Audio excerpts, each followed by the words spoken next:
The snow fell like a white curtain over the Montana wilderness. Each flake descended in perfect silence, building layers upon layers of frozen white across the mountain ridges. The wind cut through the valley with a sound like distant mourning, carrying temperatures that could kill an exposed man in under an hour. Corporal Sarah Mitchell lay prone behind a frost-covered boulder, her medic bag pressed against her hip, her breath forming small clouds that vanished into the gray morning air.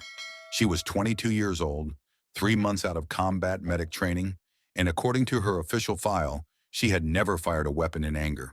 Her file was incomplete. Around her, the reconnaissance squad moved with the practiced efficiency of men who had done this 100 times before. Captain James Holloway led from the front, his movements crisp and deliberate, a West Point graduate who believed in leading by example. Behind him, Corporal Danny Ortega swept his rifle across the tree line with mechanical precision, his eyes never resting on any single point for more than 2 seconds. Sarah watched them all. She counted Holloway's steps, noticed how Ortega favored his right shoulder when he raised his weapon, observed the way Private First Class Emma Walsh's breathing changed before she signaled a halt. Old habits, the kind that never really died. "Stay back, rookie." The words came from Master Sergeant Frank Reeves, who had dropped back to check on her position. He was 58 years old, with a face weathered by 3 wars and eyes that had seen things most people only read about in history books. His voice carried no malice, just the matter-of-fact tone of a man stating obvious truth. Sarah nodded and adjusted her position, maintaining the required distance from the main element. Her place was behind the line. That was what medics did. They waited, they patched holes. They carried the weight of other people's survival on their shoulders. She had carried heavier weights. The squad pushed deeper into the valley, following a frozen creek bed that wound between walls of ancient pine. The trees stood like silent witnesses, their branches heavy with accumulated snow, their trunks dark against the overwhelming white. Visibility dropped with each passing minute as the snowfall intensified. Radio check. Holloway's voice was barely above a whisper. The responses came back in order. Walsh, Ortega, Reeves. Sarah keyed her handset last, confirming her position at the rear of the formation. The mission briefing had been straightforward. Intelligence suggested weapons smuggling activity in this sector, cross-border operations, supplying cartels with military-grade hardware. Their job was simple reconnaissance. Observe and report. Do not engage unless necessary. Sarah had sat through the briefing in silence, studying the terrain maps, memorizing the grid coordinates, calculating sight lines and elevation changes that she had no official reason to calculate. No one had asked for her tactical input. She was the medic. Her job was to keep people alive after the real soldiers did their work. She had kept her mouth shut and her eyes open. Now, 2 hours into the patrol, something felt wrong. The silence was too complete. No bird calls echoed through the trees. No small animals rustled through the underbrush. Even the wind seemed to hold its breath, as if the entire forest was waiting for something terrible to happen. Sarah's eyes swept the ridgeline to her left. Fresh snow covered everything, but not uniformly.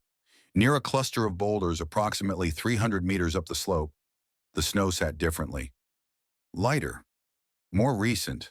Something had disturbed the older accumulation within the past hour. Her pulse remained steady at 62 beats per minute. Her breathing stayed controlled. But her mind was already running calculations she had promised herself she would never run again. She said nothing. The squad continued forward, and Sarah followed at her prescribed distance, carrying the weight of observations she had no authority to voice. 30 minutes later, Reeves dropped back again. He moved alongside her for several paces without speaking, his eyes scanning the terrain with the casual alertness of a man who had spent decades reading landscapes for danger. When he finally spoke, his voice was low enough that only she could hear. "You move different than other medics, kid." Sarah kept her eyes forward. "How so?" "Like you're always looking for high ground."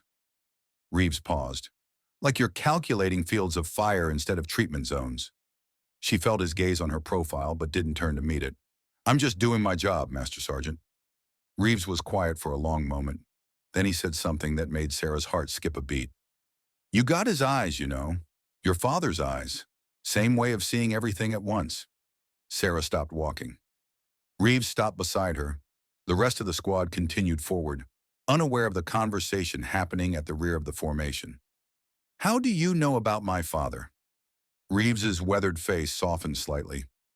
Gunnery Sergeant Thomas Mitchell, 3rd Marine Division. Best shot I ever saw in 30 years of service. He and I served together in Fallujah back in '04. He pulled me out of a burning Humvee when everyone else thought I was already dead. Sarah's throat tightened. She had spent 3 years building walls around her father's memory, constructing a new identity that existed separately from his legacy. She had changed duty stations, requested assignments where no one knew her history, buried the name Mitchell under layers of anonymity, and now in the middle of a frozen Montana valley, a man she had known for 3 months was tearing those walls down with a single sentence. He died saving his spotter, Sarah said quietly. Fallujah, November 2004. I know, Reeves's voice was gentle. I was there when they brought his body back. I'm the one who folded the flag they gave your mother. Sarah closed her eyes for a moment, fighting against the memories that threatened to surface. Her father's face, his voice, the way he used to ruffle her hair and call her his little sharpshooter. She had been 10 years old when he died. Why didn't you say anything before? Because I figured if you wanted people to know, you would have told them yourself. Reeves shrugged. Everyone's got their reasons for running from the past. I just wanted you to know that if you ever need someone who understands, I'm here. He moved forward to rejoin the main element, leaving Sarah alone with ghosts she had tried so hard to bury. The memories came anyway. 18 months earlier, Kandahar Province, Afghanistan. Sarah lay in a shallow depression on a rocky hillside, her eye pressed to the scope of an M45 sniper rifle. The weapon felt like an extension of her body, as natural as breathing, as familiar as her own heartbeat. Beside her, Corporal Tommy Chen adjusted his spotting scope and read off wind conditions. 8 miles per hour, left to right. Range to target, 720 meters. Elevation adjustment plus 2 clicks. Sarah made the adjustments without conscious thought. Her crosshairs settled on the target, an enemy commander moving between vehicles in a compound below. Send it, Tommy whispered. Sarah's finger found the trigger. First stage pressure. Hold. Breathe out slowly. The world narrowed to a single point of focus. She fired. The target dropped. Good hit, Tommy confirmed. Target down. One enemy, KIA. They lay still as the compound below erupted into chaos. Sarah watched through her scope as enemy fighters scrambled for cover, searching the hillsides for the source of the shot. They wouldn't find her. She had chosen her position too carefully. That was her 14th confirmed kill. She felt nothing. Later that night, back at the forward operating base, Tommy found her sitting alone outside the barracks, staring at the star-filled Afghan sky. You okay? Sarah didn't look at him. Define okay. Tommy sat down beside her. He was 24 years old, with a quick smile and steady hands that made him the best spotter she had ever worked with. They had been partners for 8 months. In the sniper community, that kind of partnership meant something deeper than friendship. They called you the Angel of Kandahar, he said quietly. Did you know that? Who did? The guys in 3rd Battalion, the ones you saved during that ambush last month. 23 Marines were about to get overrun. You took out 11 enemy fighters from a position no one else could have reached. Tommy paused. They said an angel was watching over them. Sarah's jaw tightened. I was just doing my job. No, Tommy said. You were doing your father's job. There's a difference. She finally turned to look at him. What's that supposed to mean? It means you've been trying to become him since the day you enlisted, trying to prove you're worthy of his legacy. Tommy's eyes were kind but unflinching. But you're not him, Sarah. You're you. And that's enough. Sarah looked away, unable to hold his gaze. Tommy reached into his pocket and pulled out something small. He placed it in her palm. A compass. Brass, weathered with age. The Mitchell family name engraved on the back. Where did you get this? Sarah's voice cracked. Your dad gave it to Master Sergeant Reeves before his last mission. Reeves passed it to me when I started having nightmares after my first deployment, said it helped him find his way when he was lost. Tommy closed her fingers around the compass. I've been carrying it for 2 years, but I think you need it more than I do now. Sarah stared at the compass, tears burning in her eyes. He knew, she whispered. He knew I would follow him. He hoped you wouldn't, Tommy said gently. But he also knew that if you did, you would need something to remind you who you really are. Not just his daughter, not the angel of Kandahar, just Sarah. She clutched the compass to her chest. That was the night before everything changed. That was the night before Tommy died. The memory shattered as Holloway's voice crackled through the radio. Hold position. Something's not right. Sarah's mind snapped back to the present, the Montana Valley, the falling snow, the squad frozen in tactical positions ahead of her. She dropped to one knee behind a boulder, her hand instinctively moving to the compass that hung on a chain beneath her uniform. Tommy's last gift, her father's legacy. The only physical connection she had left to either of them. What do you see? Ortega's voice was tense. Movement on the ridge, Holloway replied. 300 meters, 10 o'clock. Sarah had seen it 5 minutes ago. She had said nothing. Now it was too late. The first shot came without warning. It struck the snow 2 feet from Holloway's position, followed immediately by the sharp crack of a rifle echoing through the valley. Then more shots, dozens of them, raining down from elevated positions on both sides of the valley walls. Contact, contact, front and flanks. The squad scattered with veteran speed, diving for whatever cover the terrain offered.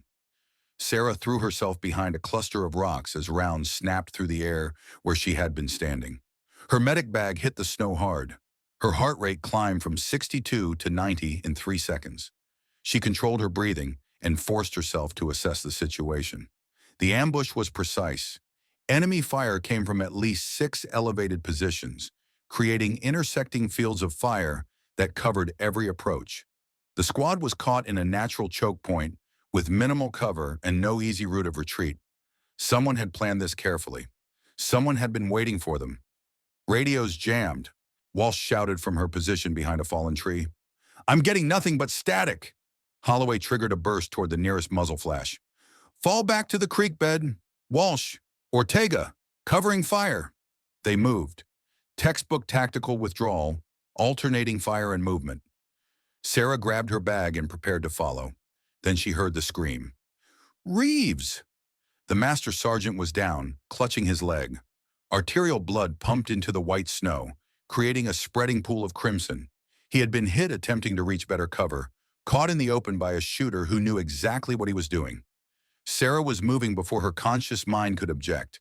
She sprinted through the kill zone, rounds cracking past her head, snow kicking up where bullets impacted inches from her feet.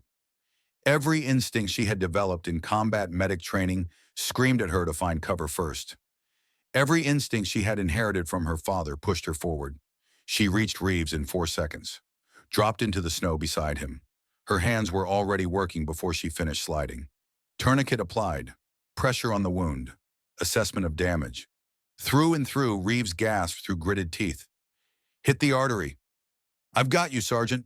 Sarah cranked the tourniquet tight. Don't you dare die on me. She hauled him upright, got his arm over her shoulder, and began dragging him toward cover. More rounds snapped past. She didn't flinch, didn't slow down. They made it to the creek bed and collapsed behind a snow-covered embankment. Sarah immediately went to work on Reeves's wound, packing it, stabilizing it, doing everything her training had taught her to do. But it was the way she had moved through the kill zone that had caught everyone's attention. Where the hell did you learn to move like that under fire? Holloway's voice was sharp with suspicion. He was crouched behind a boulder 10 feet away, his rifle trained on the ridgeline. Sarah didn't look up from her work. Combat medic training. That wasn't combat medic training. That was something else entirely. Before Sarah could respond, a new sound cut through the chaos of the firefight. A voice, amplified by a portable speaker, coming from somewhere on the ridge above them. A voice speaking perfect, American-accented English. Well, well, a medic who moves like a snake. Interesting. The gunfire ceased. The sudden silence was almost more terrifying than the bullets had been. Reeves's face went pale. Not from blood loss, from recognition. That's impossible, he whispered. He's supposed to be dead.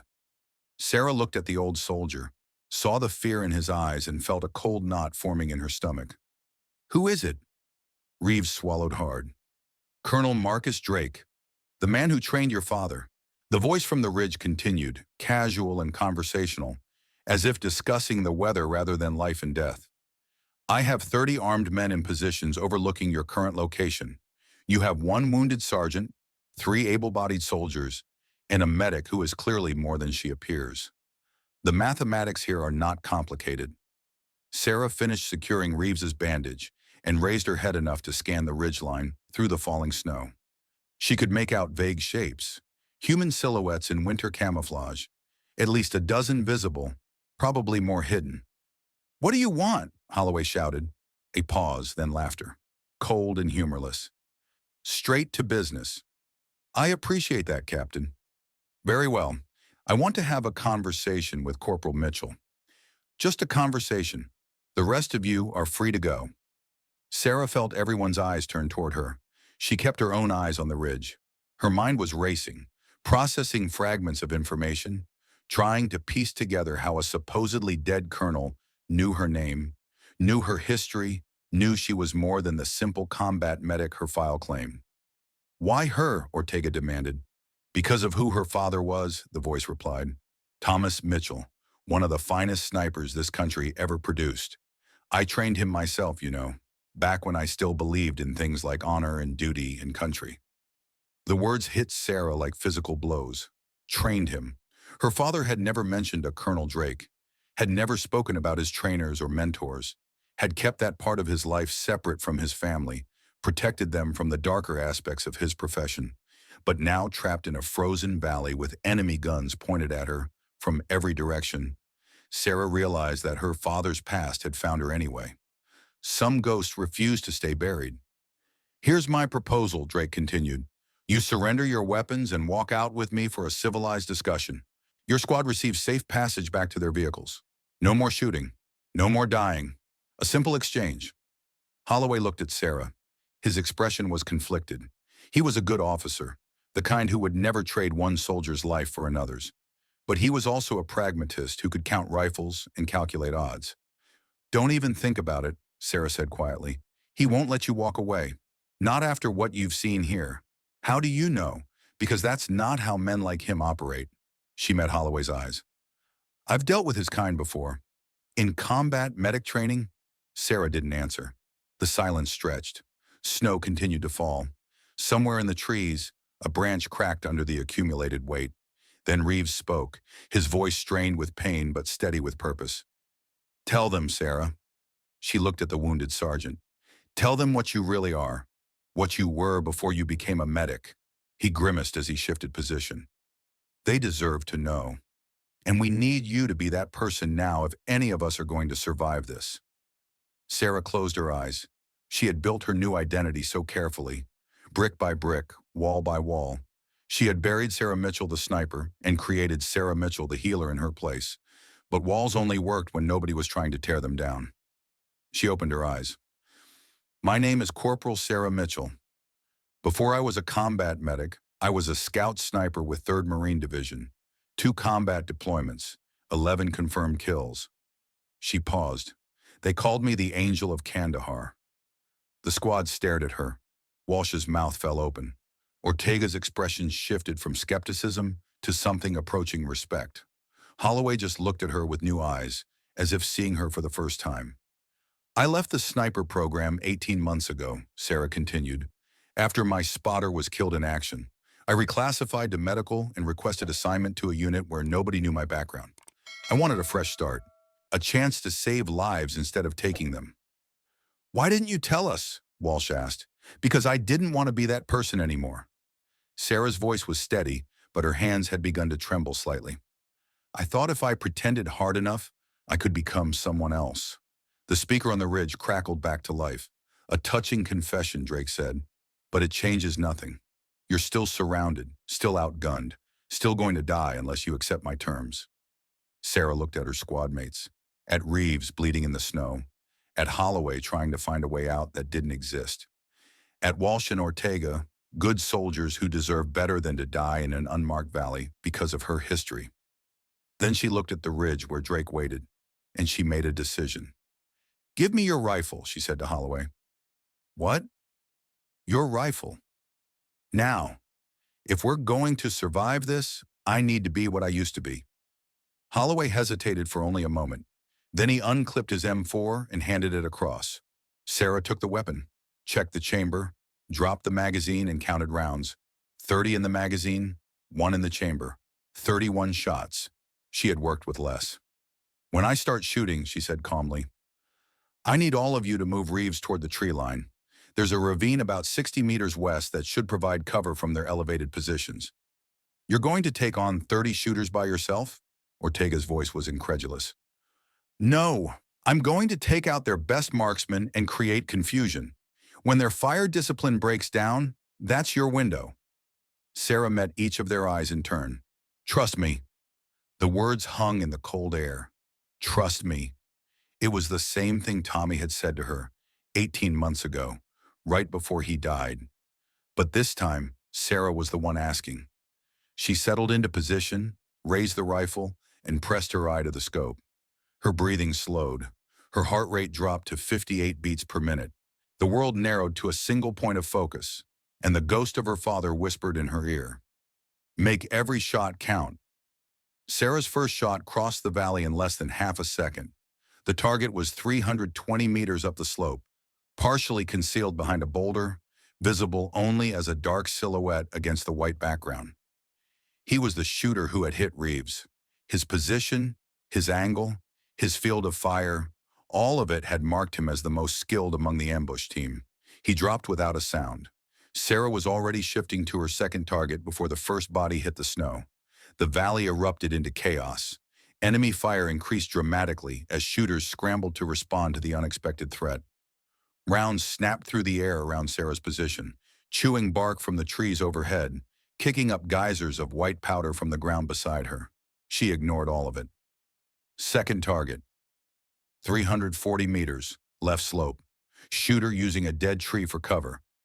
Sarah calculated wind drift, elevation, the slight curve of the bullet's trajectory over distance. She fired. The shooter jerked backward and disappeared behind his cover. Third target, fourth target. She worked with mechanical precision, each shot placed exactly where it needed to go. Her hands were steady. Her breathing was controlled. This was who she was. This was who she had always been. Move, she shouted to the others. Now! Holloway and Ortega grabbed Reeves and began dragging him toward the tree line. Walsh provided covering fire, her rifle barking in short, controlled bursts. Sarah continued her work. 5 targets down. 6. The enemy's coordinated fire was beginning to fragment as their best shooters fell one by one. Then the voice returned, cutting through the gunfire. Impressive. Drake sounded genuinely appreciative. Thomas would have approved, Sarah Mitchell. But this little demonstration changes nothing. I still have 24 men. You have, what, 20 rounds left? Sarah didn't respond. She was too busy calculating her next shot. You can't kill all of us, Drake continued. And even if you could, where would you go? My men have this entire valley locked down. Every exit route is covered. Sarah fired again. Another target dropped. 23 men, she called back. Her voice was ice cold. Want to keep counting? Silence from the ridge. Then Drake laughed.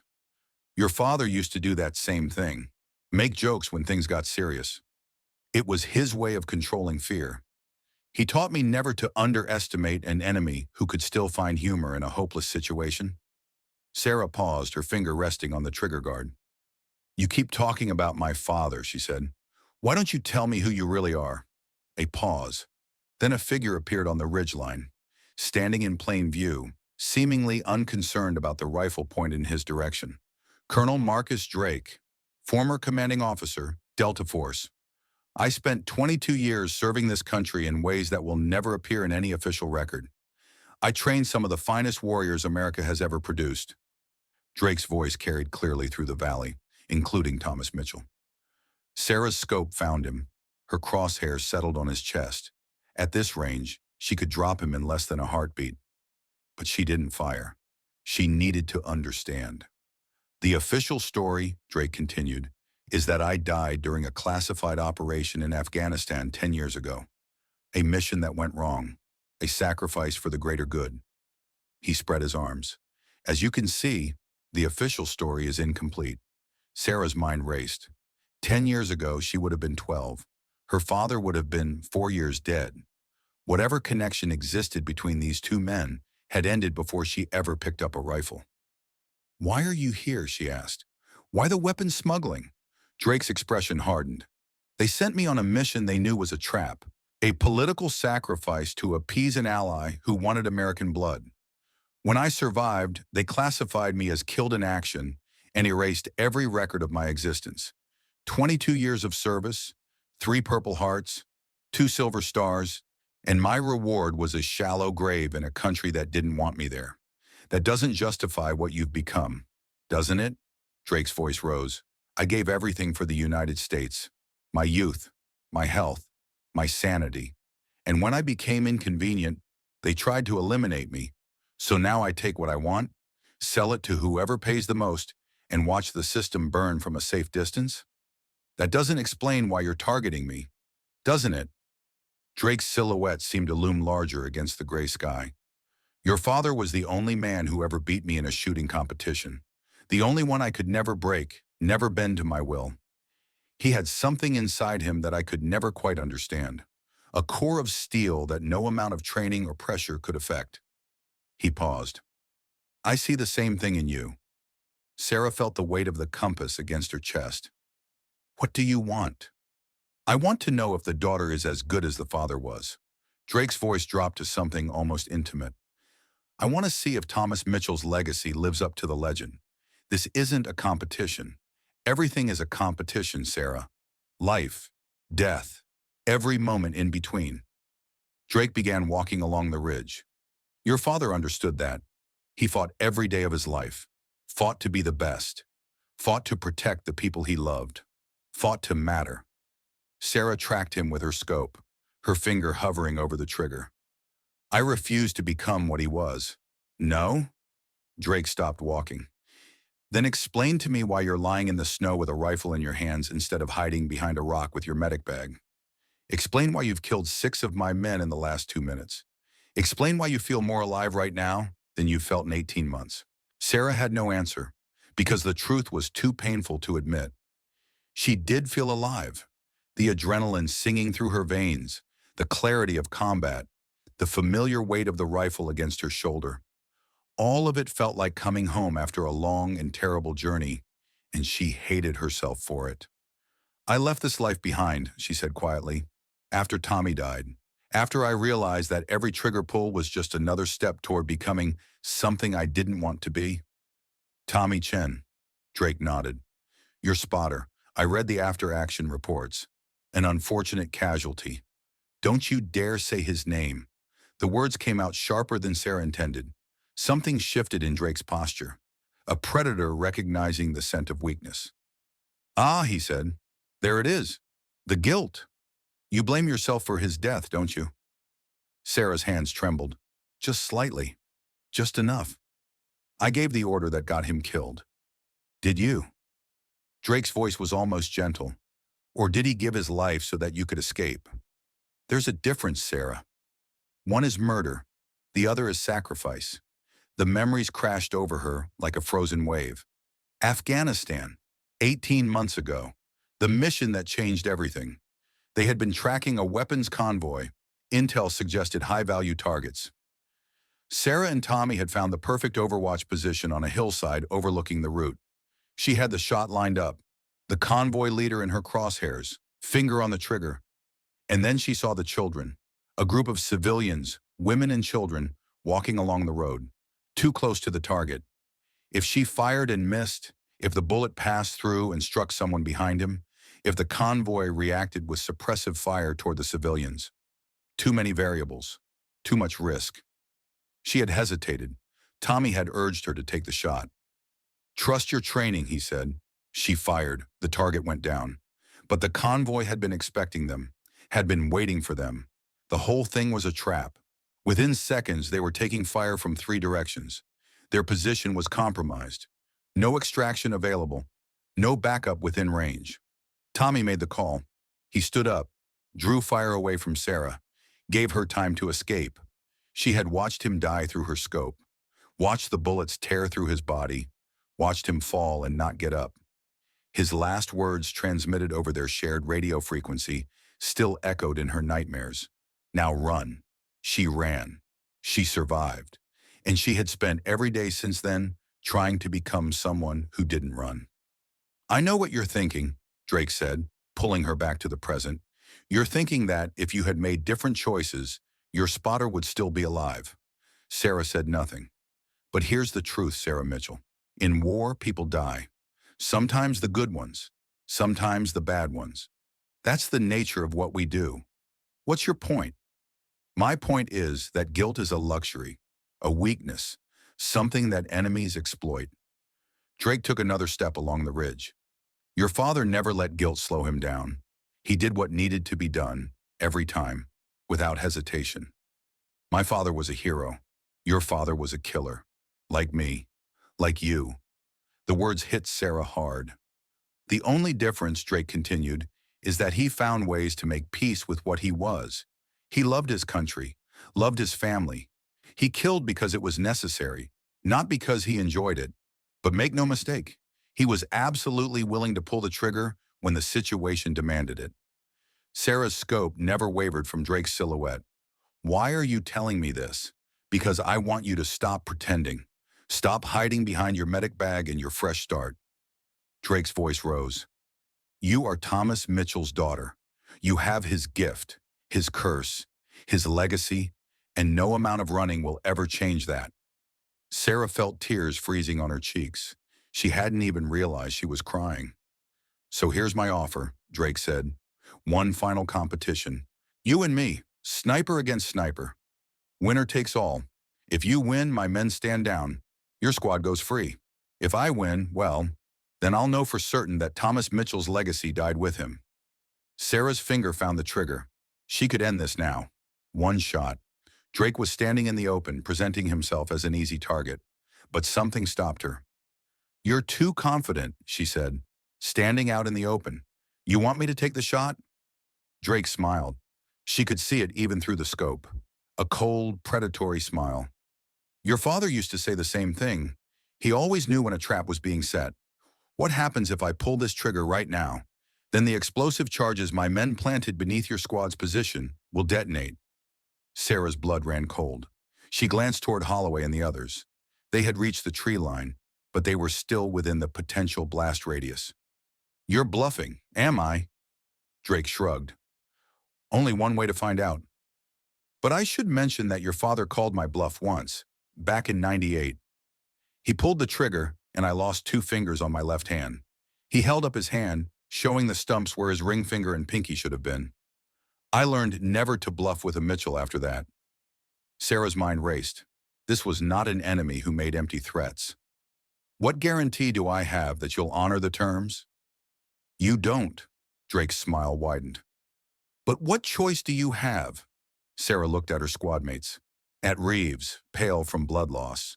At Holloway, Walsh, and Ortega. They were all going to die if she didn't find a way out. Fine, she said. Your competition. But I have conditions. Name them. My squad gets moved to a safe distance, completely clear of any explosives. I want them in the vehicles before we begin. Drake considered this. Acceptable. And if you lose, you surrender yourself for prosecution. No escape. You face justice for what you've done. A longer pause. Also acceptable. Sarah took a breath. Then we have a deal. She lowered her rifle. Drake turned to his men and issued orders. Sarah watched as they began repositioning, creating the arena for what was about to happen. Holloway's voice crackled through the radio. Mitchell, what the hell are you doing? Getting you out of here, Sarah replied. Captain, I need you to move the squad to the vehicles. All of you, including Reeves, we're not leaving you. That's an order. You're a corporal. You can't give me orders. Sarah almost smiled. Then consider it a request from someone who doesn't want to watch any more people die today. Silence on the radio. Then Holloway's voice, heavy with reluctant acceptance. Copy that. We're moving. But Mitchell, you better survive this. I'll do my best, sir. Sarah watched as her squad mates began their withdrawal. Drake's men held their fire, honoring the agreement. Within 10 minutes, the sound of engines starting echoed through the valley, followed by the crunch of tires on snow as the vehicles began moving toward the main road. They were safe. For now. Reeves's voice came through on a private channel, one last transmission before he was out of range. Sarah, remember what that compass means. Your father gave it to me because I was lost after Fallujah. I gave it to Tommy because he was lost after his first deployment. Tommy gave it to you because you were lost too. Sarah's hand found the compass beneath her uniform. I remember, Sergeant. Then remember the inscription. For when you lose your way. Reeves paused. You're not lost anymore, Sarah. You know exactly who you are. Now go prove it. The radio went silent. Sarah was alone. She stood slowly, rifle held at low ready, and began walking toward the position where Marcus Drake waited. Silence reclaimed the valley. The only sound was her own breathing and the distant echo of her challenge still hanging in the frozen air. The clearing where they would meet measured approximately 50 meters across. Snow covered the ground in an unbroken sheet of white. Pine trees ringed the perimeter like silent spectators at an ancient ritual. Sarah approached from the south. Drake approached from the north. They stopped 20 meters apart, face to face, predator to predator. Drake had removed his winter coat, revealing a tactical vest beneath.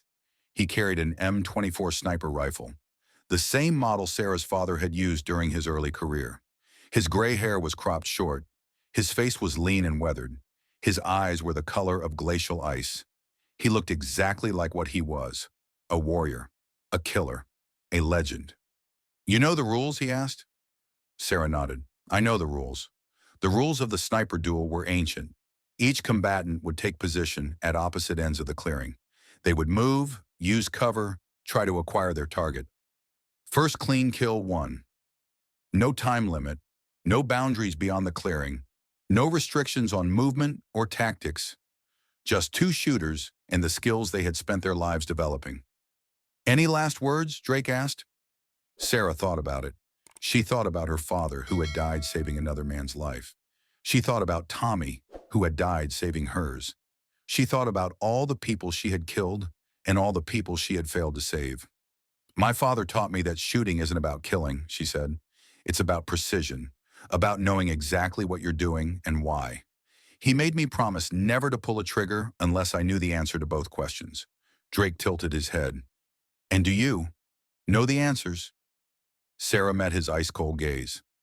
I'm doing this to protect my squad mates, to stop you from hurting anyone else, to prove that my father's legacy isn't about being the best killer. It's about being willing to stand between innocent people and the things that want to hurt them. Inspiring. Drake's voice dripped with contempt. But in 30 seconds, inspiration won't matter. Only skill. He turned and walked toward his starting position. Sarah turned and walked toward hers. The clearing stretched between them. 50 meters of open ground that would soon become the most dangerous terrain either of them had ever crossed. Sarah reached her position and dropped into a crouch behind a fallen log. The wood was frozen solid, providing decent cover but limited concealment. She could see Drake taking position behind a similar obstacle at the far end. Her rifle felt heavy in her hands. Not physically heavy, but the weight of what she was about to do pressed down on her like a physical force. This was it. This was the moment she had been running from for 18 months. The moment she had to become the shooter again. Sarah closed her eyes and let her breathing slow. Her heart rate dropped. The chaos of the past hour faded away, replaced by clarity. When she opened her eyes, she was ready. Drake made the first move. He shifted position, sliding left behind a cluster of rocks. Sarah tracked him through her scope, waiting for a clear shot. He never gave her one. His movements were precise, economical, the product of decades of training. She moved in response, circling right, using the terrain to maintain cover while trying to find an angle. They danced around each other for what felt like hours. In reality, it was less than 5 minutes. Drake fired first. The round snapped past Sarah's head, close enough that she felt the displacement of air against her cheek. She dropped flat, rolled behind a snow-covered boulder, came up firing. Her shot went wide, but it forced Drake to move. He was good, better than anyone she had ever faced, but so was she. They exchanged fire twice more. Each time the shots came closer. Each time they were forced to abandon position and find new cover. Sarah's ammunition was running low. She had started with 31 rounds. She was down to 8. Drake seemed to have an unlimited supply. She needed to end this soon. "You're hesitating," Drake called out from somewhere to her left. "I can see it in your movements. You're holding back." Sarah said nothing. She was too focused on finding his position. "Your father never hesitated. He would have finished me by now." Drake's voice echoed through the trees. "But you're not him, are you? You're just a medic playing soldier." The words stung, more than they should have. Sarah forced herself to focus, to push away the doubt, the fear, the guilt that had been weighing her down. She was Sarah Mitchell, daughter of Thomas Mitchell, the Angel of Kandahar, and she was done running. She stood up, stepped out from behind cover, stood in the open, her rifle at her side. Drake's voice went silent. For a long moment, nothing moved. The snow fell around Sarah like a shroud. The wind cut through her uniform. Her breath came in small, controlled clouds. Then Drake emerged from his hiding spot. He stood 30 meters away, his rifle raised to his shoulder, his scope trained on her chest. "What are you doing?" His voice carried a note of uncertainty. "Something my father taught me." Sarah's voice was calm. "He said that the best way to defeat an enemy isn't to outshoot them. It's to make them doubt themselves." "I don't doubt myself. Don't you?" Sarah took a step forward. Drake's finger tightened on the trigger. "You've been trying to provoke me this entire time, trying to make me angry, make me sloppy, make me into the kind of shooter who fires without thinking." She took another step. "Because that's how you operate. Manipulation, mind games, making your opponents defeat themselves." Drake said nothing, but he didn't fire. "My father beat you because he refused to play your games. He didn't try to be the best. He just did what needed to be done." Sarah took another step. "And I'm going to do the same thing." She was 20 meters away now, close enough to see the uncertainty in Drake's eyes, close enough to see the doubt. "Your father was a killer," Drake said, "just like me." "No." Sarah shook her head. "My father was a protector. He killed when he had to, but he never forgot why. He never lost sight of the people he was fighting for." She took one more step. "That's what you don't understand. That's why you could never beat him, because for all your skill, all your training, all your experience, you forgot the most important thing." "What's that?" "It's not about being the best shooter. It's about being the best person." Drake's expression twisted. For a moment, Sarah thought he might actually lower his weapon. Then he fired. The bullet caught her in the left shoulder. She spun with the impact, falling into the snow. Pain exploded through her arm. Warm blood began soaking through her uniform. Drake walked toward her, his rifle still raised. "Inspiring speech," he said.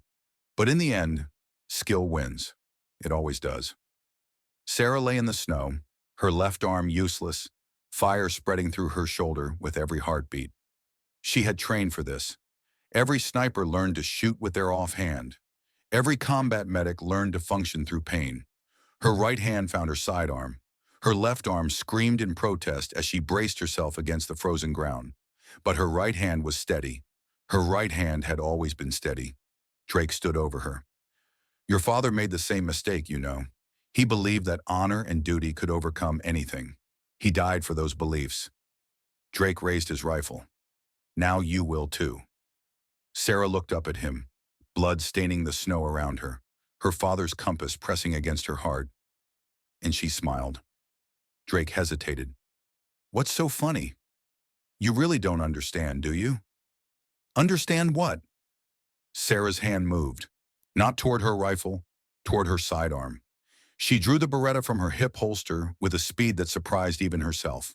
"My father didn't die for his beliefs. He died protecting the people he loved." She fired. Once. The bullet struck Drake's rifle, shattering the stock and knocking it from his hands. He staggered backward, stunned. Sarah rose to her feet. Blood dripped from her wounded shoulder. Her pistol remained steady, aimed at Drake's chest. "It's over," she said. Drake looked at her, then at his ruined rifle, then back at her. For a long moment, neither of them moved. Then Drake laughed. It was a different sound than before. Not cold, not predatory, almost admiring. Your father used to do that same thing, he said. Make you think you had him beaten, then pull something completely unexpected? He smiled. You really are his daughter. I'm not going to kill you. The words surprised both of them. Why not? Drake asked. I would kill you because I've chosen a different path. Sarah's voice was steady. I'm not my father. I'm not you. I'm Sarah Mitchell, combat medic. And combat medics don't kill people unless they have absolutely no other choice. She gestured with her pistol. On your knees, hands behind your head. Drake hesitated. For a moment, Sarah thought he might try something. Reach for a hidden weapon. Make one final desperate move. But then the fight went out of him.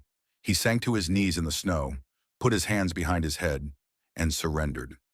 Sarah kept her pistol trained on him, while she keyed her radio with her free hand. This is Corporal Mitchell. Target is secure. Request immediate extraction and medical support. A burst of static. Then Holloway's voice, heavy with relief. Copy that, Mitchell. Extraction inbound. ETA 15 minutes. Sarah lowered her pistol slightly. The storm was breaking. Patches of blue sky appeared between the clouds, and for the first time in hours, sunlight touched the valley floor. The battle was over. The helicopters arrived 12 minutes later.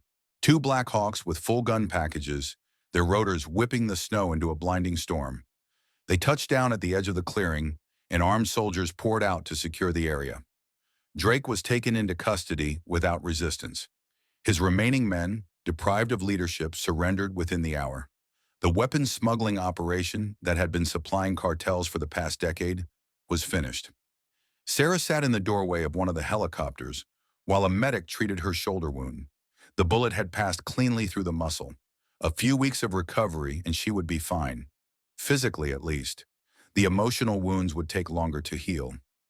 Reeves was waiting for her at the base hospital. He had come through surgery successfully. The doctors said he would keep his leg. The tourniquet she had applied in the field had saved his life. He was sitting up in his bed when she walked in, still wearing her blood-stained uniform. Hell of a day, he said. You could say that. Sarah sat down in the chair beside his bed. For a long moment, neither of them spoke. Then Reeves reached out and took her hand. Thomas would have been proud of what you did today, he said. Sarah felt tears burning in her eyes. I'm not sure about that. I am. Reeves squeezed her hand. Your father was a lot of things. Warrior, sniper, legend. But above all, he was a protector. He fought so that others wouldn't have to. He killed so that others might live. He nodded toward her wounded shoulder. That's exactly what you did today. I let Drake get the drop on me. Sarah's voice cracked. If I had been faster, if you had been faster, you would have killed him. And then you would have spent the rest of your life wondering if there was another way. Reeves met her eyes. You chose mercy, Sarah. You chose to end the cycle of violence instead of perpetuating it. That's not weakness. That's strength. Sarah wiped her eyes. The compass was still pressed against her chest beneath her uniform. What happens now, she asked. That depends on you. Reeves leaned back against his pillows. Division's going to want a full debrief. There'll be questions about your background, your training, your decision to conceal your sniper qualifications. He paused. Captain Morrison already told me she wants you transferred back to a sniper billet. Sarah shook her head. I don't want to go back to that life. Then don't. Reeves shrugged. You're a damn good medic, Sarah. One of the best I've seen. There's no rule that says you can't be both. He smiled. Your father used to say that the best warriors are the ones who know when to fight and when to heal. Sounds to me like you figured that out. Sarah sat with those words for a long time. The best warriors are the ones who know when to fight and when to heal. Maybe her father had understood something that Drake never could. Maybe there was a way to carry his legacy without being consumed by it. Maybe she could be both. 2 weeks later, Sarah stood before Captain Morrison's desk. The debrief was over. The questions had been answered. The paperwork had been filed. Now came the decision. Division has officially requested your transfer back to Scout Sniper School as an instructor, Morrison said. They believe your skills are wasted as a combat medic. Sarah nodded. She had expected this. However, Morrison continued. Captain Holloway has submitted an alternative proposal. He wants you to remain with 2nd Platoon as their primary medic, with additional designation as a qualified marksman. You would continue your medical duties but be authorized to engage as a shooter when the tactical situation demands it. Sarah felt something loosen in her chest. "What do you recommend, ma'am?" Morrison leaned back in her chair. "I recommend you make the choice that lets you sleep at night, Corporal. This isn't about what Division wants or what Holloway wants. It's about what you need." Sarah thought about it. She thought about her father. She thought about Tommy. She thought about Reeves, Walsh, Ortega, and Holloway, her squad mates, her family. "I want to stay," she said. "Medic first. Shooter when necessary." Morrison nodded. "Then that's what you'll do." She stood up and extended her hand. "You've honored his memory, Mitchell." Sarah shook her hand. "Thank you, ma'am." She turned and walked out of the office. The squad was waiting for her in the corridor. Holloway stood at attention and saluted. "Welcome to 2nd Platoon, Corporal. Officially this time." Sarah returned the salute. Walsh stepped forward and hugged her. "Don't ever scare us like that again." Even Ortega, who had dismissed her as dead weight just weeks ago, extended his hand. "I was wrong about you, Mitchell." He paused.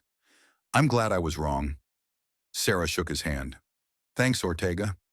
Reeves leaned on his cane at the edge of the group, watching with a quiet smile. These were her people now, her squad, her family. The final scene took place 3 days later. Arlington National Cemetery stretched out before her in rows of white headstones, each one marking a life given in service to something larger than itself. Sarah walked alone among the graves until she found the one she was looking for. Gunnery Sergeant Thomas Mitchell, United States Marine Corps, 1968 to 2004, beloved husband and father Semper Fidelis. She stood before her father's headstone for a long time. The compass was in her hand. "I found my way, Dad," she said quietly. "It took me a while, but I found it." The wind rustled through the trees. "I'm not going to try to be you anymore.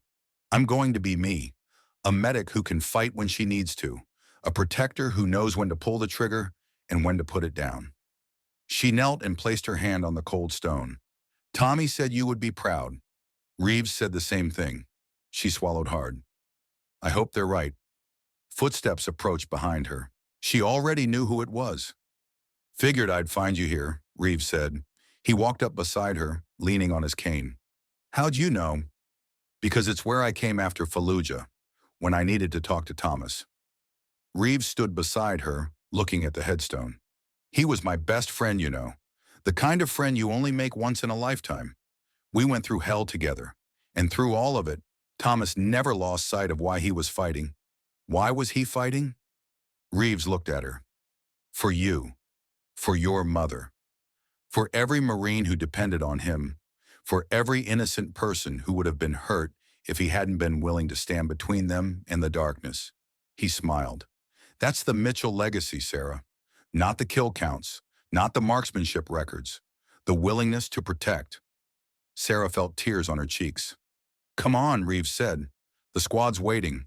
Holloway's buying dinner to celebrate your official assignment." He grinned. "Besides, Ortega's been telling everyone how you saved his life. I think he might actually respect you now." Sarah laughed. It was a light sound. Free. She took one last look at her father's headstone.